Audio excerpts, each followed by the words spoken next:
এই যে বৌমারা, আমি রান্নাঘরে চলে এসেছি, তোমরাও চলে এসো। আমি আজকে চাল কুমড়ো ঘন্ট রান্না করব, তোমরা দেখবে। তেল দিচ্ছি, কড়াইতে তেল দিলাম,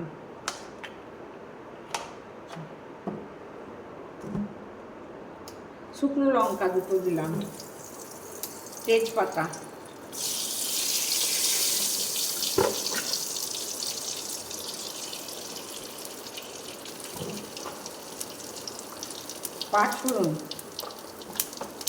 পাঁচফোড়ন দিলাম,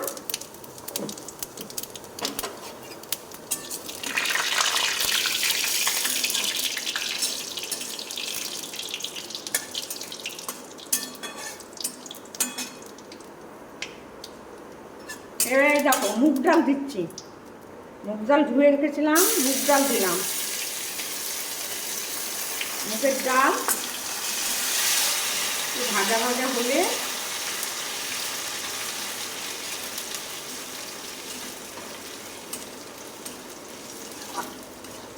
এটা আতপ চাল, কামরূপভোগ আতপ চাল, চালটা দিলাম।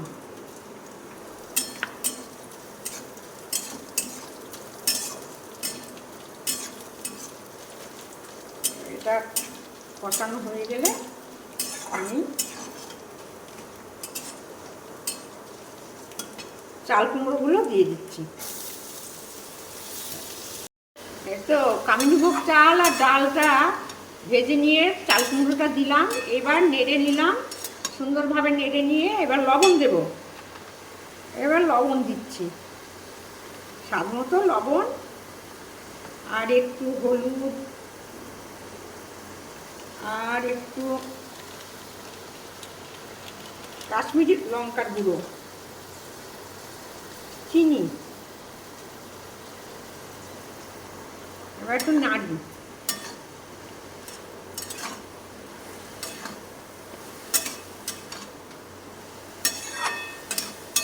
নাড়া হয়ে গেলে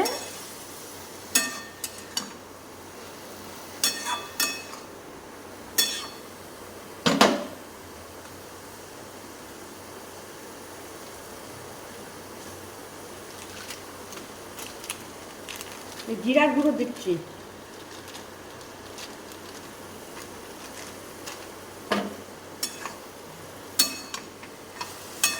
এবার ঢেকে দেবো, ঢেকে দিয়ে দেখবো ভালোভাবে কষিয়ে নেব। ঢেকে দিচ্ছি, এবার দেখি চাল কুমড়োটা কষানো হলো নাকি। এই তো হয়ে গেছে, চাল কুমড়োটা কষানো হয়ে গেছে। এবার আমি একটু জল দেব, সামান্য জল দেবো, চালটা আর ডালটা আছে তো, তাই একটু জল দেবো, সামান্য একটু জল। জলটা দিলে চাল ডালটা একটু সেদ্ধ হবে। এবার ঢেকে দেবো, সেদ্ধ হোক একটু। দেখি খুলে দেখি হলো নাকি চাল কুমড়োর ঘন্ট। হ্যাঁ, একটু হয়ে গেছে। এবার এর মধ্যে আমি একটু ঘি গরম মশলা দেব,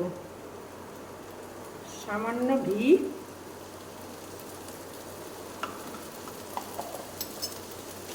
আর একটু গরম মশলা।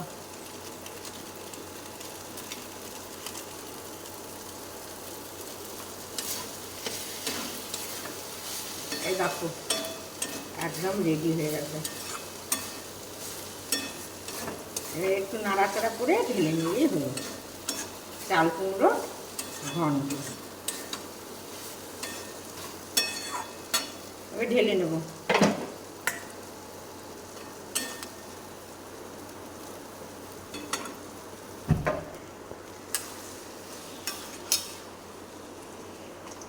চাল কুমড়োটা ঢেলে নিলাম। দেখো বৌমারা, আমার চাল কুমড়ো ঘন্ট কমপ্লিট। এবার আমি টেস্ট করে দেখি কেমন হয়েছে।